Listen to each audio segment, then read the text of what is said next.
picture, read us the story, and thought it was super cool. I wish I was wearing my Bobbie the Wonder Dog shirt, actually. You have one? Some people came from Indiana for the 100th anniversary last year, I think it was, of Bobbie getting lost. Oh. And they made shirts? They brought a shirt and like a pin. That's awesome. So, I'm sorry, it's a button. I'm kind of a little particular about these things, but so this is Bobbie's house. The animal cemetery sign is ancient too, and kind of neat. Cool. Thank you. So this year in Silverton, they had the 100th anniversary of him returning home parade. And oh wow! I didn't even realize that I was learning about him in that time frame. Yeah, I know a little bit of things, but it was super cool. They have a whole bunch of murals down there, which maybe you came through, and they have yellow ribbons for the 100th anniversary. Okay. Yeah. Is there like an ape or something that's? Yeah. I'll show you Peggy Borneo's final resting spot. Okay. I have mixed feelings about that one because an orangutan being in Oregon, Portland area. Yeah. Probably didn't have the best night, but yeah. At least Sweet Peggy can be remembered and celebrated still. We made it. So this is the end of the road for Bobbie the Wonder Dog, traveling about 2,500 miles, and then forever here, immortalized in time. Very grateful to be able to come check this out.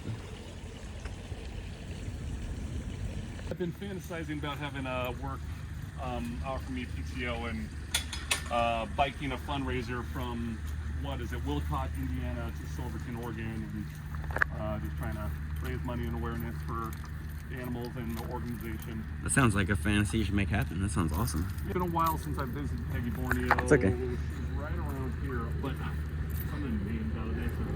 I've never seen an animal cemetery quite like this. Well, so there are a good number of cemeteries that exist, but it's tough with like zoning and restrictions.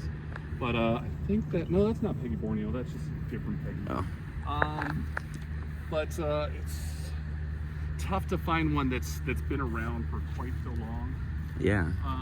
But there's just some delightful names, Tiki Doggy or Inca. There's like Pinky Pots elsewhere. These dogs are pretty old too. I mean, what's the oldest animal in here? Do you know? A little bit over a century, I believe. Okay, wow. I would have to dig through some records to find everything. But this is kind of a staff dog lunch break area. Okay. So it gets used fully and celebrated, but still plenty of people come through every year to visit their lost companions, and here we are. Nice. Sweet Peggy Borneo.